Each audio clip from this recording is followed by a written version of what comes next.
Mobile phone కొట్టేసి దాని నుంచి లోన్ అప్లై చేసి మరి డబ్బు కాజేసిన ఒక దొంగ. ఇలాంటి నేరాల్లో ఇదొక్కటే కాదు, ఫ్లక్కర్, గ్రాబర్, స్నాచర్ ఇలా ఎన్నో.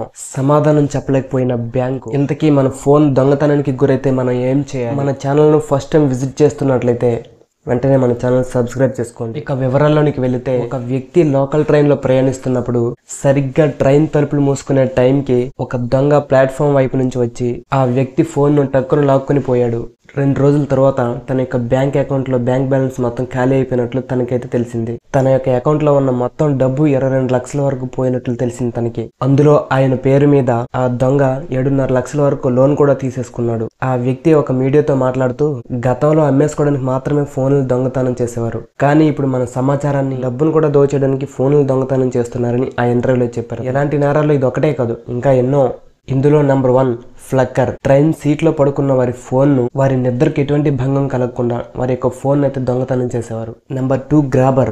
ఎవరైనా ఫోన్ ను ఎక్కడైనా పెట్టి సీరియస్ గా తమ పనిలో తాము ఉన్నప్పుడు వారి యొక్క ఫోన్ ను దొంగిలించేవారు. Number 3 snatcher. ట్రైన్ కదిలే వరకు డోర్ దగ్గరే తచ్చాడుతూ ఎవరైనా దగ్గరలో మొబైల్ ఫోన్ వాడుతున్నప్పుడు సరిగ్గా డోర్ మూసుకునే టైంకి మొబైల్ ఫోన్ లాగేసుకుని అక్కడి నుంచి పరిగెత్తేవాళ్ళు. ఇలాంటి సందర్భాల్లో బాధితుడు స్పందించే లోపు డోర్లు మూసేసుకుంటాయి. ఫస్ట్ చెప్పిన కేసులో అతని కేసును పోలీసులు ట్రాక్ చేయలేకపోయారు. సీసీ కెమెరాలో ఎలాంటి ఆధారాలు దొరకపోయినందువలన ఈ కేసును క్లోజ్ చేస్తున్నట్లుగా పోలీసులు చెప్తున్నారు. అయితే అతను కంప్లైంట్ చేసిన ఆధారంగా దొంగిలించిన దానిలో 3/200 డబ్బును బ్యాంకు రీయింబర్స్మెంట్ చేసిందని అతనైతే చెప్తున్నారు. కానీ ఆ దొంగ తీసుకున్న లోన్ మాత్రం క్లోజ్ చేయలేదని ఆయన అయితే అంటున్నారు. లోన్ చెల్లించడానికి ఆయన దగ్గర డబ్బులు లేవని, బ్యాంక్ వాళ్ళకి అర్థమైనట్లు లేదని అతనైతే అంటున్నారు. నా పేరు మీద లోన్ ఎలా ఇచ్చారో ఇప్పటికీ బ్యాంక్ వాళ్ళు వివరించలేదు. ఈ లోన్ విషయంలో ఆ బ్యాంక్ వాళ్ళు నాకు ఎటువంటి సాయం చేయలేదని ఆయన చెప్పారు. అతని యొక్క ఫోన్ దొంగతనం కావడం, మోసం కారణంగా డబ్బు పోగొట్టుకోవడం దురదృష్టకరమని, దానికి అతను ఎంతో మానసిక క్షోభ అనుభవించి ఉంటారని ఆ బ్యాంక్ వాళ్ళైతే చెప్తున్నారు. మన ఫోన్ దొంగతనానికి గురైనప్పుడు ఇంతకీ మనం ఏం చేయాలో ఇప్పుడు తెలుసుకుందాం. మన ఫోన్ దొంగతనానికి గురైనప్పుడు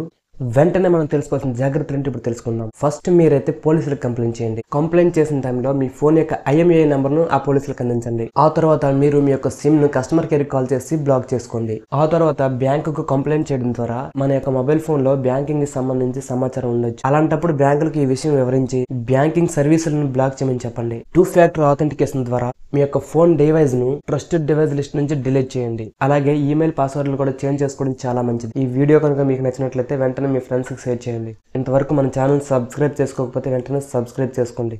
జై హింద్.